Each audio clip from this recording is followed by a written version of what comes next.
열린교회 성도 여러분 안녕하세요. 이 시간에 우리가 함께 나눌 동영상 강의는 구약 이야기 9번째 시간입니다. 오늘은 이제 아브라함에 대해서 족장시대로 넘어가서 아브라함에 대해서 함께 말씀을 나누고자 합니다. 아브라함을 우리는 믿음의 조상이라고 부르죠. 오늘 공부를 통해서 왜 우리는 아브라함을 믿음의 조상이라고 부르는지 잠시 살펴보도록 하겠습니다. 여러분 혹시 기억하세요? 작년 이맘때 성경 이야기 구약편을 제작을 해서 여러분들과 나누었습니다. 그런데 성경 이야기 동영상에서는요, 구약을 10시대로 구분을 해서 시대별 특징을 살펴보는데 주력을 했습니다. 한마디로 말하면 이제 구약을 큰 숲으로 이제 보면서 어떤 일들이 있었는지 대략적인 이야기를 함께 나누었는데요. 그래서 여러분 성경 이야기 3편을 다시 보시면 아브라함에 대한 대략적인 개요를 정리해서 말씀을 드렸습니다. 이름의 뜻, 이런 것도 다 말씀을 드렸고요. 올해 2021년 구약 이야기에서는 작년도에 다루지 못했던 이야기들을 조금 더 세밀하게 이제 들여다보는 그런 시간을 가지려고 합니다. 그래서 구체적으로 말씀을 드리면서 함께 묵상해보고 질문해보는 그런 시간을 가지려고 합니다. 오늘은 좀 전에도 말씀을 드렸듯이 왜 우리는 아브라함을 믿음의 조상이라고 말하는가에 대해서 함께 생각해 보고자 합니다. 결론적으로 먼저 말씀을 드리면요. 아브라함을 통해서 이스라엘 백성이 나오게 되죠. 아브라함의 아들 이삭, 이삭의 아들 야곱, 야곱이 12명의 아들을 낳게 됐는데 그 12명이 족장들이 됩니다. 그래서 이스라엘, 그러니까 야곱이 이스라엘이라는 이름으로 바뀌면서 이스라엘 나라가 또 민족이 형성이 되는 것이죠. 그래서 아브라함을 그런 의미로 믿음의 조상이라고 이야기를 하고 신약 시대에 살고 있는 교회 시대에 살고 있는 우리는 더 큰 의미가 있죠. 그 이스라엘 중에서 유다 지파를 통해서 나오신 예수 그리스도, 예수님을 통해서 교회 시대가 펼쳐졌기 때문에 믿음의 조상, 육신적으로는 우리의 조상이라고 할 수 없지만 믿음의 조상인 아브라함이라고 우리는 이야기를 하고 있습니다.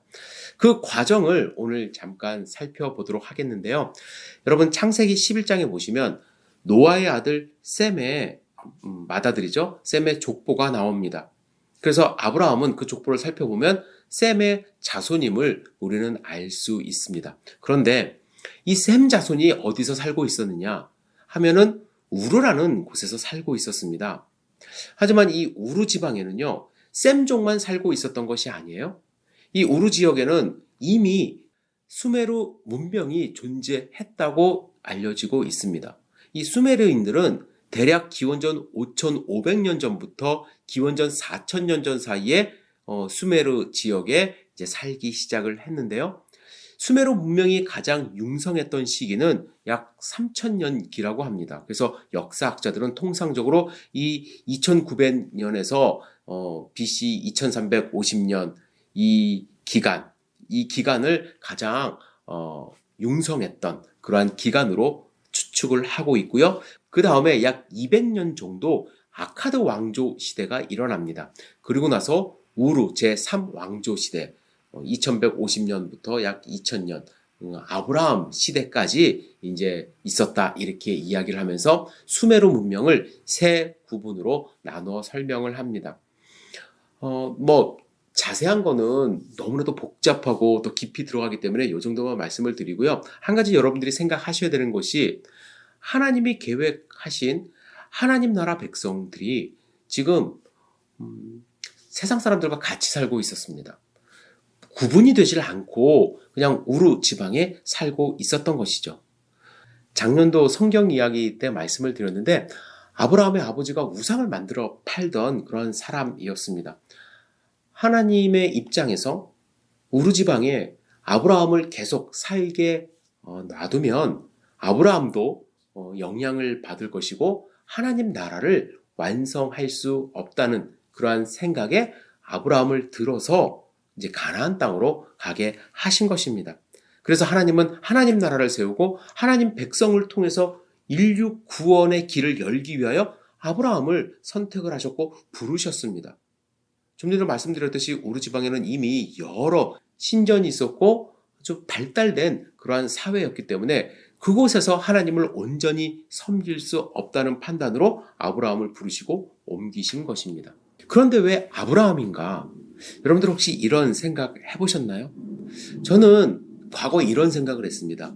하나님은 아브라함 말고 여러 사람을 부르셨는데 하나님의 부르심에 응답한 사람이 바로 아브라함밖에 없었다는 생각을 했습니다. 그리고 그를 중심으로 성경을 기록을 하다 보니까 다른 사람을 콜했다는 이야기가 기록되어 있지 않다라고 저는 착각을 했었어요. 그래서 그가 하나님의 부르심에 응답을 했기 때문에 그가 믿음의 조상이 되었다. 만약에 이런 생각을 하면은 어떤 문제가 있냐면요. 하나님의 계획, 하나님의 섭리, 하나님의 주권, 그것을 무시하게 됩니다. 그죠? 하나님은 여러 명 불렀는데 다 거부당하고 한 사람이 우연히 하나님의 말씀에 응답을 해서 그를 통해서 하나님의 나라를 완성했다? 하나님에 대한 생각이 좀 부족한 것이죠. 여러분, 하나님은 다 계획이 있으셨습니다. 어떤 유명한 영화의 대사처럼 너는 다 계획이 있었구나. 그런 것처럼 하나님은 계획이 있으셨어요. 하나님의 주권, 그리고 인간의 순종이 결합한 것입니다. 하나님의 주권과 선택이 물론 우선이죠. 하지만 하나님은 인간을 로봇으로 만들지 않으셨어요. 선택할 수 있는 기회를 주십니다. 아브라함도 선택할 수 있는 기회가 있었을 거예요. 분명히 하나님의 부르심에 저 못 갑니다. 제가 거길 뭘 알고 갑니까? 라고 거절할 수 있었겠지만 아브라함은 하나님의 선택을 받아들인 것입니다. 근데 왜 하나님은 아브라함일 수밖에 없었는가에 대해서 조금 생각을 해보기를 원하는데요. 여러분, 성경을 보면 노아 홍수부터, 그 전부터 아담부터 해서 아브라함 전 세대까지를 이제 원 역사라고 합니다. 그래서 아담부터 노아까지 10세대, 그리고 노아부터 아브라함 때까지 10세대, 이렇게 총 20세대가 있는데, 지금 아브라함은 어떤 사람이냐면 원 역사가 끝나고 이제 족장 시대를 펼치는 그러한 사람입니다. 그래서 이스라엘 나라의 역사가 되는 그 출발점이기 때문에 이 시점에서 셈의 후손인 아브라함을 부르신 것입니다. 아무나 그냥 내키는 대로 거기에 살았던 사람을 부르신 것이 아니라 하나님이 선택하신 셈 계열의 사람인 아브라함, 그리고 이제 원 역사가 끝나고 하나님의 계획에 의해서 하나님의 사람에 의하여 하나님의 나라가 시작될 수 있는 그 아브라함을 하나님이 부르신 것입니다.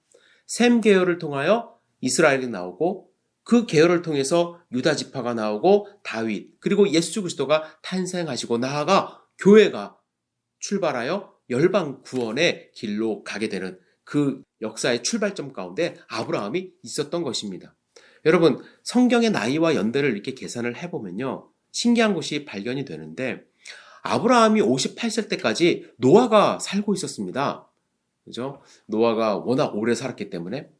따라서 아브라함을 부르실 때 원 역사에 살던 사람들은 다 하나님의 부르심을 받고 이 땅 가운데 없어지는 그러한 상황 가운데 있었습니다. 그래서 하나님은 새 역사를 창조할 그 시점에 그 시대에 살고 있는 아브라함을 부르시고 계획하시고 아브라함을 선택하신 것입니다. 그냥 아무나 이렇게 다 부르신 다음에 그를 선택하신 것이 아니라 역사의 흐름 가운데 아브라함이 있었고 하나님의 계획 가운데 아브라함이 있었던 것입니다. 그런데 성경을 읽으면요, 여러분들 좀 약간 헷갈리는 부분이 있습니다. 하나님이 아브라함이 어디서 살고 있을 때 하나님이 그를 불렀느냐 하는 것이죠. 이제 별로 생각 없이 성경을 읽으셔도 되는데 가끔 성경을 읽다 보면 좀 헷갈리거든요. 여러분, 아브라함 가족이 갈대아 우르를 떠나는 것은 창세기 11장 31절에 이렇게 기록이 되어 있습니다. 데라가 그 아들 아브라함과 하란의 아들인 그의 손자 롯과 그의 며느리 아브라함의 아내 사레를 데리고 갈대아인의 우르를 떠나 가나안 땅으로 가고자 하더니 하란에 이르러 거기 거류하였으며 라고 기록하고 있습니다. 따라서 창세기 11장을 읽으면 아브라함의 아버지 데라가 가족을 이끌고 우르를 떠나 하란으로 간 것으로 기록이 되어 있습니다. 그리고 창세기 12장 4절에 보면 이에 아브라함이 여호와의 말씀을 따라갔고 롯도 그와 함께 갔으며 아브라함이 하란을 떠날 때 75세였더라 라고 말씀하시면서 마치 아브라함이 하나님의 부름을 받는 장소가 하란이었다라는 생각을 하게 됩니다. 이게 별거 아닌 것 같지만 성경 말씀이 조금 모순되는 듯해서 논쟁이 벌어져요. 왜 모순이 되냐 하면 다른 성경의 기록과는 조금 뉘앙스가 달라요.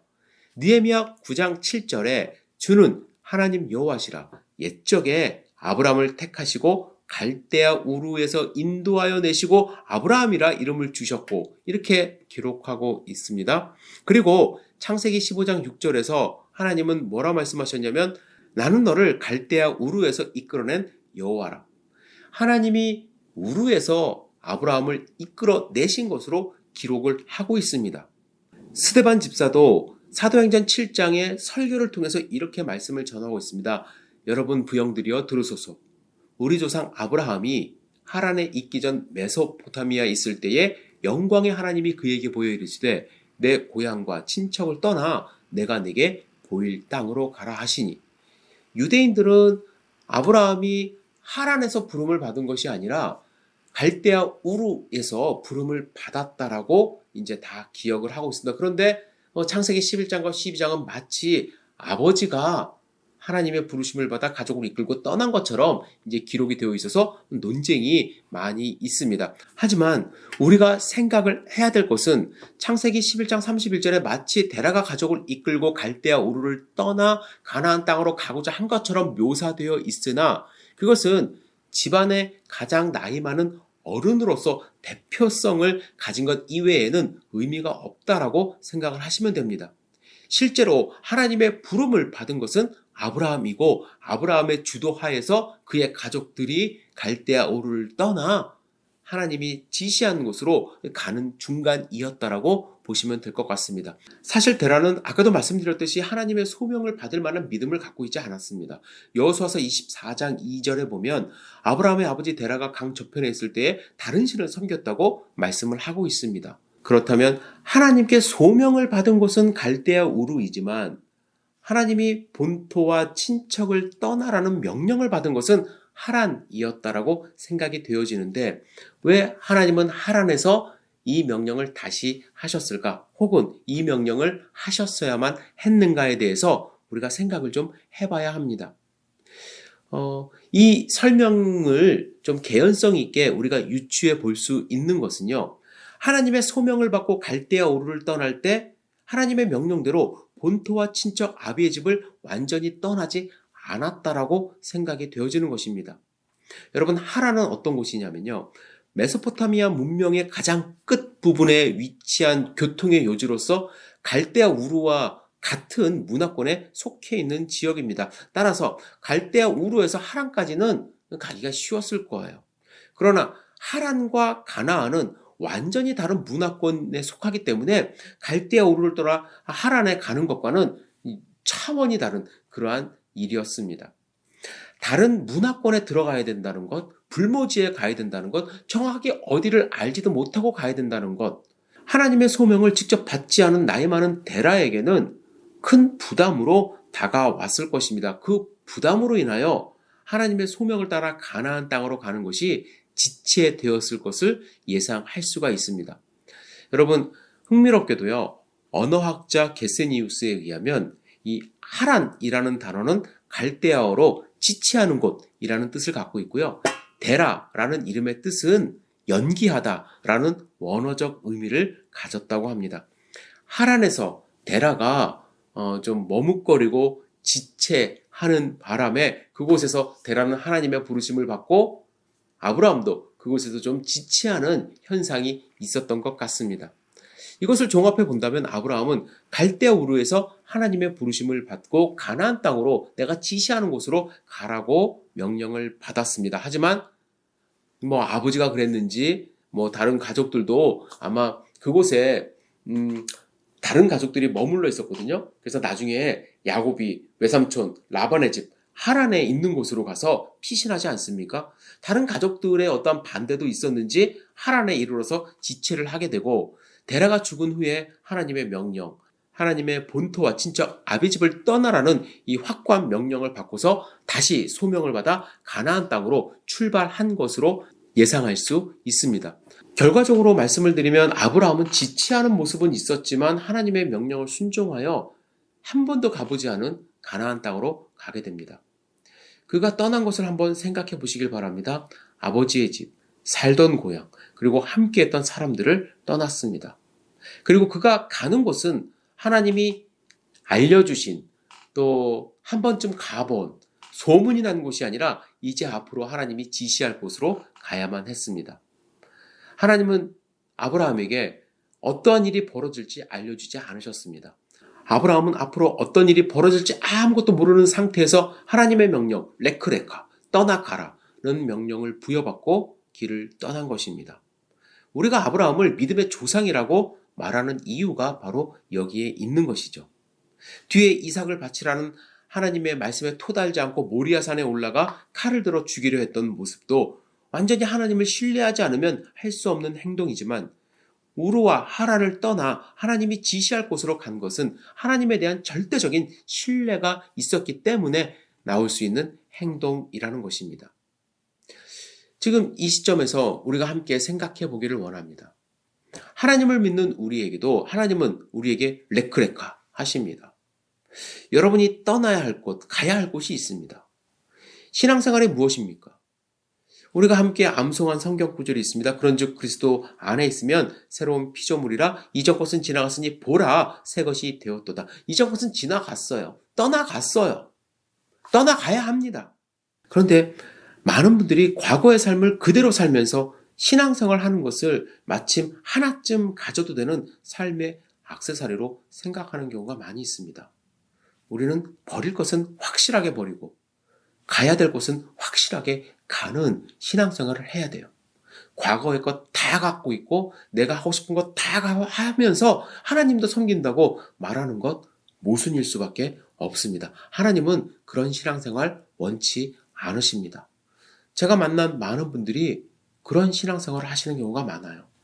본인이 생각하는 것, 본인이 원하는 것, 본인이 하고 싶은 것을 교회를 통해서 이루고 싶으신 분들이 많이 있습니다. 그게 아니라 내 것 다 내려놓고 하나님이 원하시는 곳으로 가는 것이 우리의 참된 신앙인이라고, 신앙의 모습이라고 생각합니다.